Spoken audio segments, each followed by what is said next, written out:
Hi friends, how are you? So it's summer and one of my favorite vegetables of summer is rhubarb.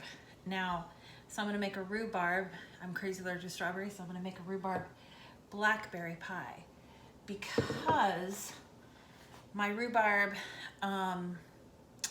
was frozen and now it's thawed. I've lost some of the bitterness, so I'm gonna add some Granny Smith apple to it as well, so that'll give me some of the crunch that I'm missing from the thawed rhubarb. The other thing about rhubarb though, if you freeze it first and then you get it going, is that you can control the moisture of your soup. Well, not of your soup, of your pie. But if you don't control the moisture, you're gonna end up with soup. So this is what I do. This is my recipe. I've got a pie crust. I didn't make it, not today. That's my cheat. I've got a bowl of blackberries, a bowl of rhubarb, and I've got equal parts Granny Smith apple. I'm also going to put in the juice of 1 lemon. I am not gonna put cornstarch in. I don't like it. I don't like how my body feels when it has cornstarch, so I am not gonna save one of the lemon seeds, but I'm just gonna let these kind of marry together a little bit. I'm not gonna boil them. I'm just gonna give them a little bit of a warm kind of saute, if you will, right? But this is gonna allow me to control how much liquid goes into my pie. And then I can hold on to, this is gonna be 2 tablespoons of cinnamon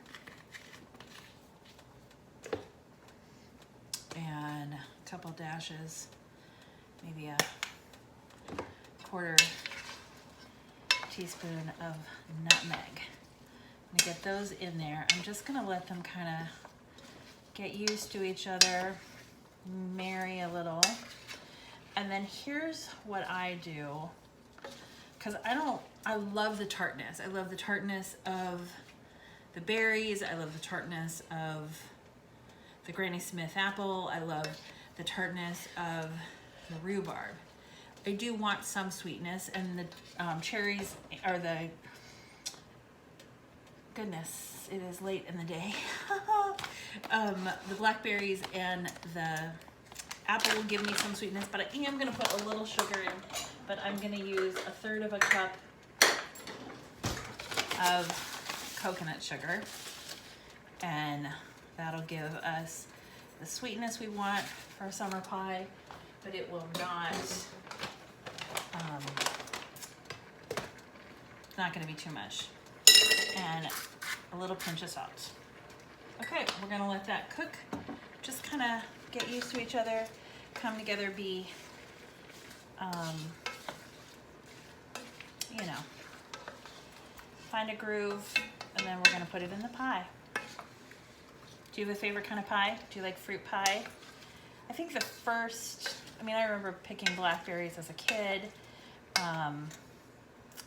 My first kind of blackberry picking adventure as an adult that I really remember was in the south of France with our friend Christine, and we picked them and then came home and made croque monsieurs and blackberry tart. That's what summers are made for.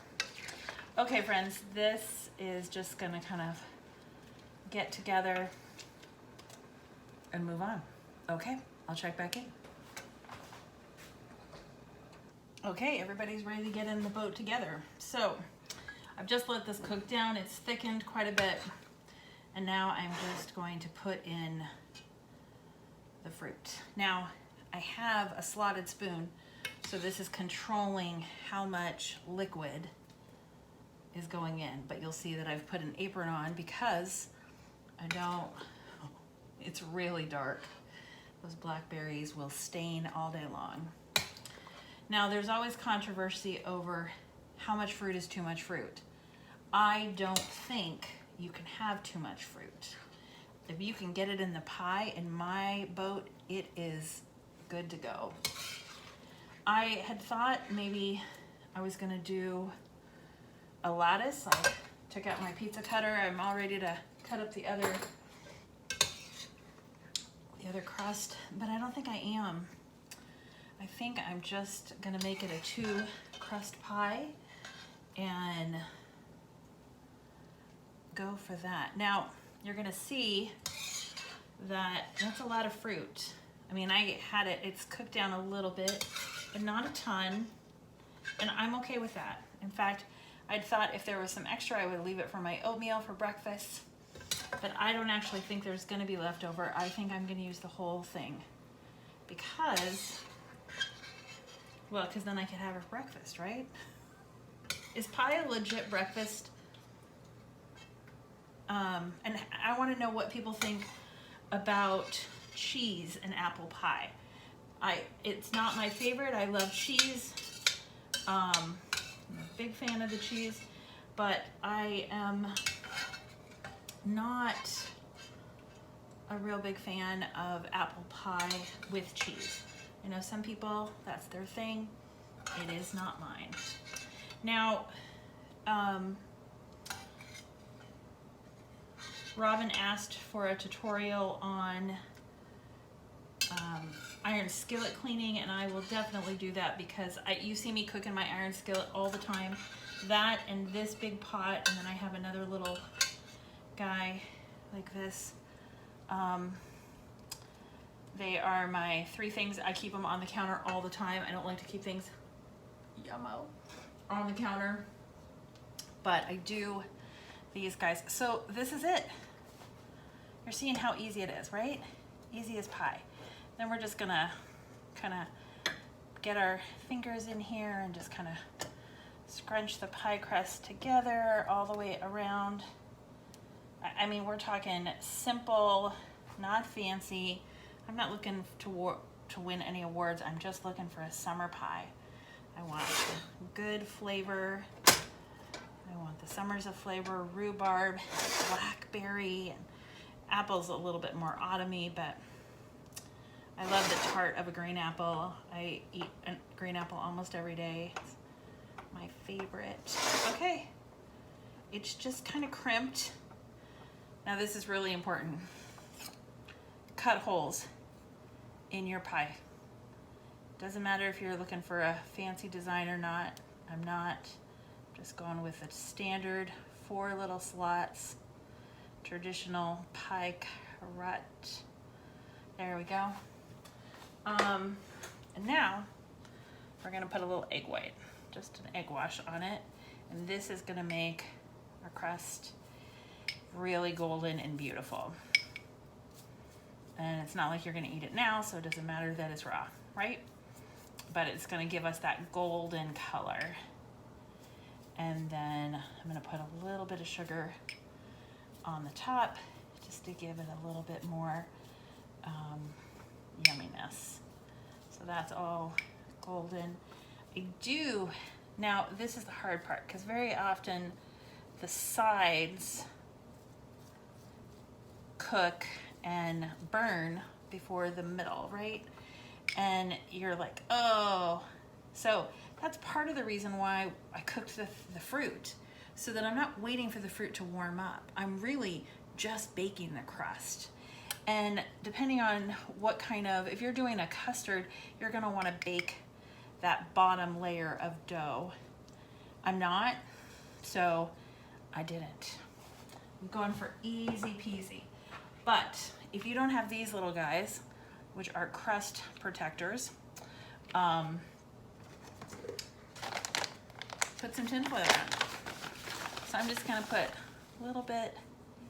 Now this is where the fact that I use coconut sugar shows up, because it's gonna be a little bit golden, but it also gives you a little bit of a nutty flavor. And I don't think that coconut sugar tastes like coconut, but that's just me. So, okay, that's my pie. I'm actually gonna put it on another pan just in case the juices overflow, and that way there'll be less to clean up, because I don't wanna clean up an oven today. If I didn't want to make my own dough, do you think I want to make my clean my oven? Here's the other question. How often do you clean your oven? How often do you clean your pantry? How often do you clean your fridge? Comment below. Let's have a conversation, friends. Okay, I'll let you see what it looks like when it's done. Okay, we have chilled it. We have had our dinner. We're ready for some pie. Oh my gosh, that crust sounds perfect. Let's see how this goes. Oh, you can just refrain from getting in there too soon. And I don't know about you, but I like to eat my pie in a bowl so I can get, oh, look at that. That is a good looking pie. Crust, oh, it did not survive well, but it cut really well. Look at this. This is the gift of keeping the liquid under control, although you can tell that it's still really moist. There's a lot of good flavor in there, but not touching it for like almost an hour solidified it. And so now it's ready to be a piece of pie. I'm just gonna give it a little bit of a taste. And then I'm gonna get myself a scoop of ice cream. It's actually still warm. Not gonna make me sad. A little bit tart, but the ice cream is gonna help with that. I probably could use a little bit more sugar. When I write out the recipe, it'll have a little more sugar on it, but not gonna make you sad. Yummo. Make this, friends. So easy, so yummy. Love you, bye.